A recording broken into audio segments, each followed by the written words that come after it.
Hello everyone, this is the third video tutorial about anti-diabetic agents. In previous lectures, we have seen introduction and types of diabetes. In this video tutorial, we are going to discuss about insulin. We will discuss discovery, structure and biosynthesis of insulin, regulation of insulin secretion, then mechanism of action and physiological functions of insulin. So, let's start with the discovery of insulin.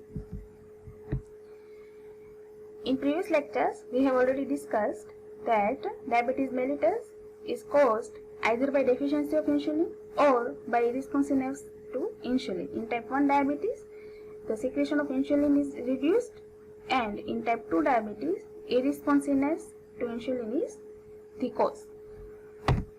Insulin is secreted by beta cells of islets of Langerhans of pancreas. Insulin was discovered by Banting and Best in 1921. Both of them were doing an experiment on a diabetic dog. They inject pancreatic extract to a depancreatized diabetic dog who was on the verge of coma. And after an hour of the injection, the urine sugar of dog was abolished and his blood sugar came down, and thus the insulin was discovered. This discovery was really a remarkable discovery in the medical science. In 1926, insulin was the first obtained in pure crystallized form, and insulin became first protein for which a complete amino acid sequence was established, and this sequence was established by Sanger in 1956. Structure of insulin. Insulin is the largest polypeptide hormone of which structure is known. Molecular weight of insulin is about 6000 gram per mole. In the structure of insulin, there are two chains, chain A and chain B. You can see here in the figure of insulin molecule. Chain A is also known as short chain and chain B is also known as long chain, because chain A contains 21 amino acids and chain B contains 30 amino acids. Chain A is acidic in nature and chain B is basic in nature. So, chain A has 21 amino acids and chain B has 30 amino acids. So, total there are 51 amino acids in the structure of insulin. And you can see here there are third disulfide bonds in the structure of insulin. Two disulfide bonds are there between chain A and chain B, and one disulfide bond is within the chain A. Students, you don't need to remember the sequence of amino acid, you just need to remember that chain A contains 21 amino acid and chain B contains 30 amino acids. Right? These amino acids are leucine, glycine, cysteine, serine, threonine. All these amino acids are present in the structure of insulin. Then, how insulin is biosynthesized? Biosynthesis of insulin is started by the gene for production of insulin in ribosomes of endoplasmic reticulum. Initially, insulin is synthesized as a 110 amino acid containing pre-pro hormone, which is also known as pre-pro insulin. Then, this pre-pro insulin undergoes the process of translocation in rough endoplasmic reticulum. During this translocation process, 24 amino acids are cleaved from N-terminal of beta chain. You can see here the beta chain and its N-terminal containing NH2. So, 24 amino acids are cleaved from the N-terminal of beta chain. And after this cleavage, protein folds and 3 critical disulfide bonds are formed. which are present in the structure of insulin. So after this translocation process, pre-proinsulin is converted into proinsulin. This proinsulin is then transferred from rough endoplasmic reticulum to the Golgi apparatus, where it is stored in immature granules.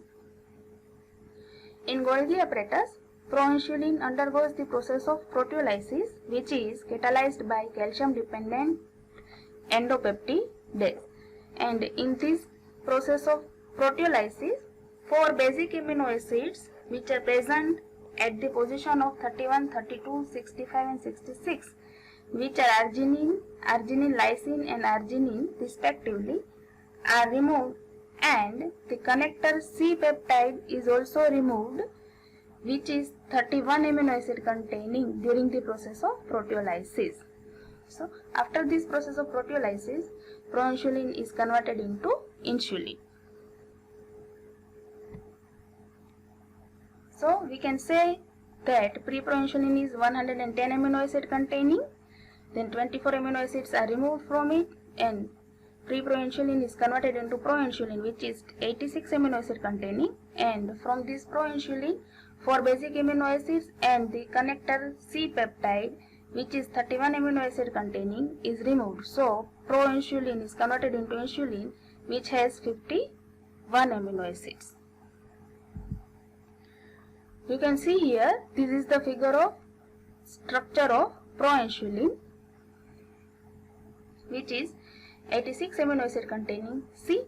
The B chain has 30 amino acids, A chain has 21 amino acids, and these A and B chains are connected through the connector peptide, which is 31 amino acids containing. And between this connector peptide and A chain, 2 amino acids are there, lysine and arginine, and between this connector peptide and B chain, 2 amino acids are there, arginine and arginine. So 4 of these amino acids and connector peptide is removed from this proinsulin during the process of proteolysis, and then proinsulin is converted into insulin. So here we can summarize the biosynthesis of insulin as pre-proinsulin, which is 110 amino acid containing, 24 amino acids are removed. So pre-proinsulin is converted into proinsulin, which is 86 amino acid containing. Then connector peptide and 4 basic amino acids are removed. So proinsulin is converted into insulin, which is 51 amino acid containing.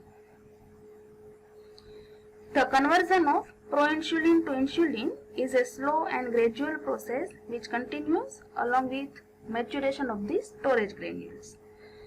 And most of proinsulin gets converted to insulin within 4 to 5 hours, and these conversion products and starting materials get crystallized with zinc, and thereafter they may be released by the process of exocytosis.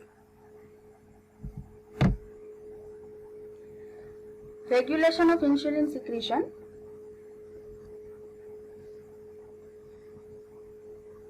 The capacity to secrete insulin of pancreas is 1 to 2 milligram per day, but during the fasting condition, this capacity is increased to 20 microgram per hour.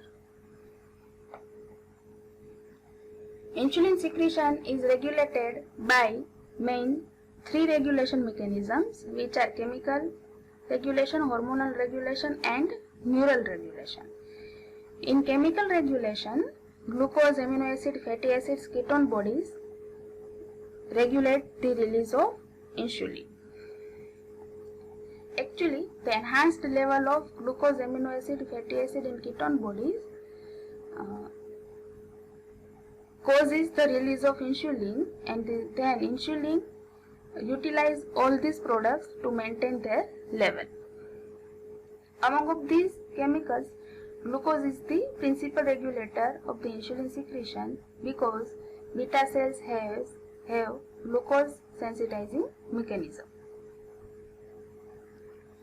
Second one is hormonal regulation. Growth hormone, corticosteroids, thyroxine modify insulin release in response to glucose. And in neural regulation, The islets of Langerhans of beta cells of pancreatic cells are richly supplied by sympathetic and vagal nerve. Alpha-2 receptor activation decreases release by inhibiting beta cell adenylyl cyclase enzyme, but beta-2 stimulation increases release of insulin by stimulating beta cell adenylyl cyclase. Try to remember, alpha-2 receptor activation decreases the release of insulin, but beta-2 stimulation increases the release of insulin because alpha-2 receptors inhibits adenylyl cyclase and beta-2 stimulation stimulates adenylyl cyclase. Cholinergic and vagal nerve stimulation also causes insulin release.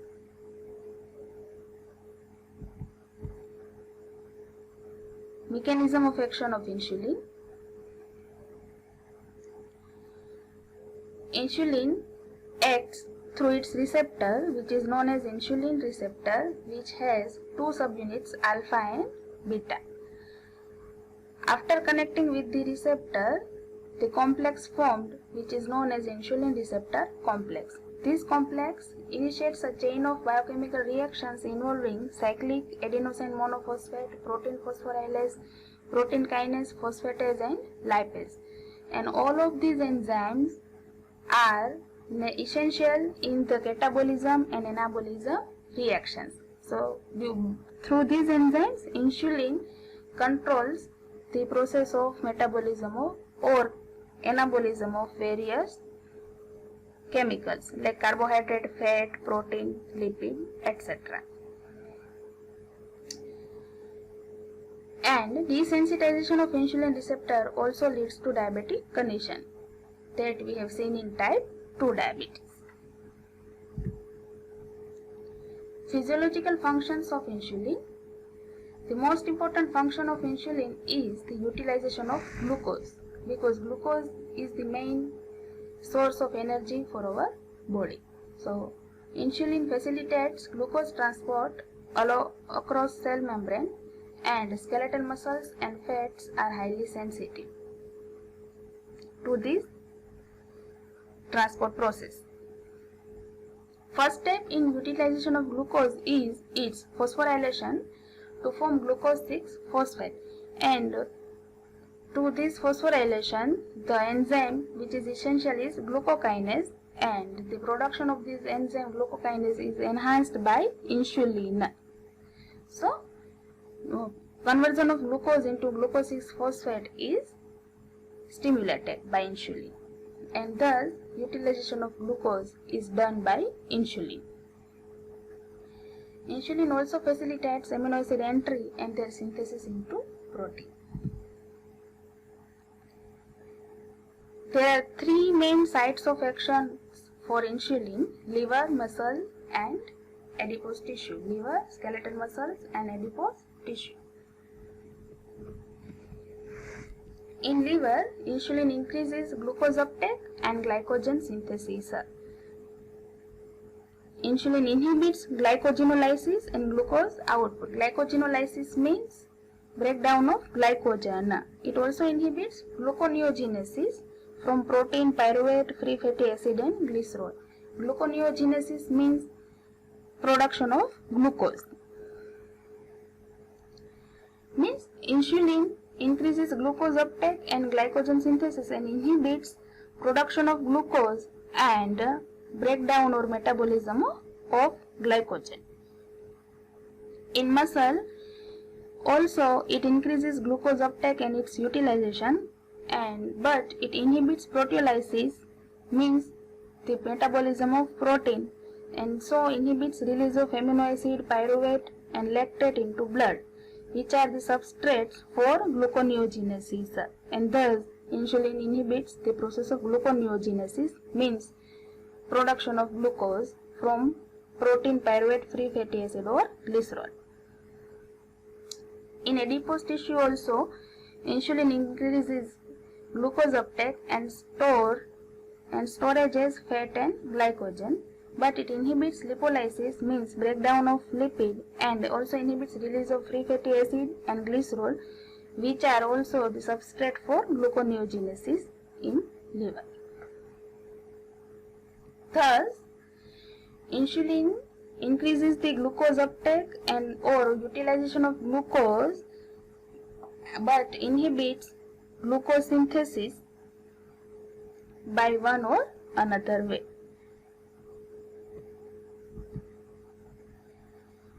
And most of these metabolic actions of insulin are exerted within seconds or minutes, so they are also known as rapid actions. But slow actions of insulin includes DNA-mediated synthesis of glucose transporter and some enzymes of amino acid metabolism, which takes few hours.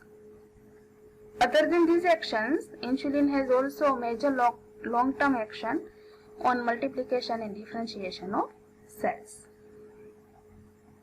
So, this was all about insulin, and in next lecture we will discuss about insulin preparations which are used as an anti-diabetic agent. Thank you.